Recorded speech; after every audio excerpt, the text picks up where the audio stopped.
The moment she said she had found someone who actually excited her, I realized the silence between us had been growing long before that sentence ever left her mouth.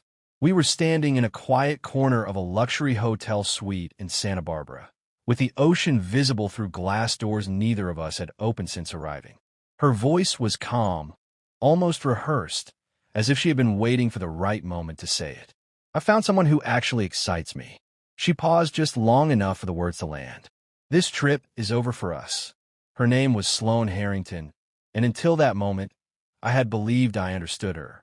We had been together for 3 years, building a life that looked stable from the outside. We shared routines, plans, and a quiet confidence that we were moving in the same direction.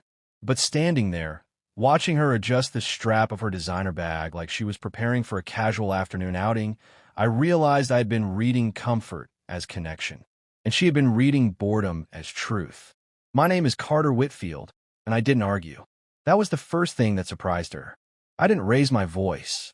I didn't ask who he was. I didn't ask how long. I simply nodded once, because something in her tone told me this wasn't a conversation. It was a conclusion. We were still sharing the same hotel room. We still had dinner reservations that evening. We still had a return flight booked together for the next morning.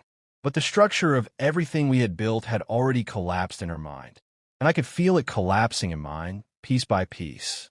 She expected resistance. I could see it in the way she held herself, slightly tense, prepared for confrontation. Instead, she got stillness, and that seemed to unsettle her more. She walked past me, placed her phone on the marble counter, and started organizing her things like nothing had happened. Like this was just another adjustment in a well-managed life. I watched her for a moment, not with anger, but with a kind of quiet observation I didn't recognize in myself. This was the person I had planned a future with. And yet, in that moment, she felt like someone I had only just met. Before we go further, tell me honestly, if someone ended things this coldly, would you fight for the relationship, or would you step back and let them walk away? Because in that moment, I chose distance, not as a strategy, not as a punishment, but because something inside me understood that chasing clarity from someone who had already made a decision would only diminish me. The rest of the afternoon passed in a strange, controlled quiet.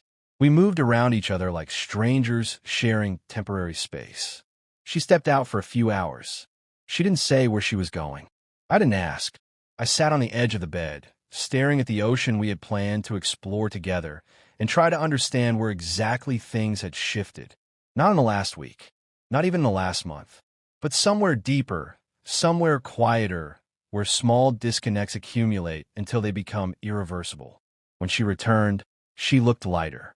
Not happier exactly, but relieved, like someone who had finally acted on something they had been carrying for too long. She suggested we still go to dinner. Her tone was casual, almost polite, as if we were colleagues wrapping up a business trip. And I agreed. Not because I wanted to salvage anything, but because I wanted to see who she was now that the illusion was gone. Dinner was quiet. She talked about future plans. Not ours, hers.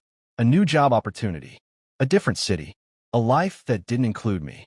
And I listened, not interrupting, not challenging, just observing the way she had already stepped into a version of herself where I no longer existed. At one point, she mentioned him, not by name, just in passing. He understands me in a way I haven't felt before. There was no malice in her voice, just certainty, and that was harder to process than anger would have been, because anger leaves room for negotiation. Certainty does not. We returned to the hotel in silence. The same room that had once felt like a shared space now felt divided by something invisible but absolute. She packed her things methodically. I packed mine just as quietly. No arguments. No dramatic exits. Just two people dismantling something that had already ended. That night, neither of us slept much.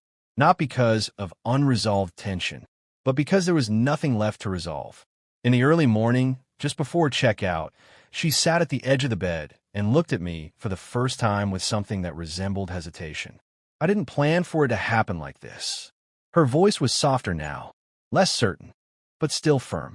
And for the first time, I responded with more than silence. I believe you.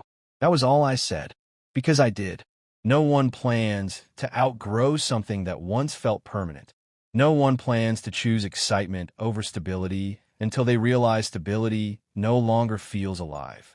But belief doesn't mean agreement, and it doesn't mean acceptance without consequence. We checked out together. We took the same flight back. We sat next to each other, separated by a distance that had nothing to do with physical space. And when we landed, we went our separate ways without promises to stay in touch, without attempts to remain friends. Just a quiet, mutual understanding that whatever we had was over in a way that didn't require explanation. Weeks passed, then months. I focused on rebuilding my life, not dramatically, not impulsively, but steadily. Work became clearer. Relationships became more intentional. And slowly, I started to understand something I hadn't seen before. Sloane hadn't just left me for someone else. She had left a version of herself that no longer fit who she wanted to be. And in doing so, she had forced me to confront the same question. Was I holding on to something real or something comfortable? Months later, I heard through mutual connections that things with her new relationship hadn't lasted.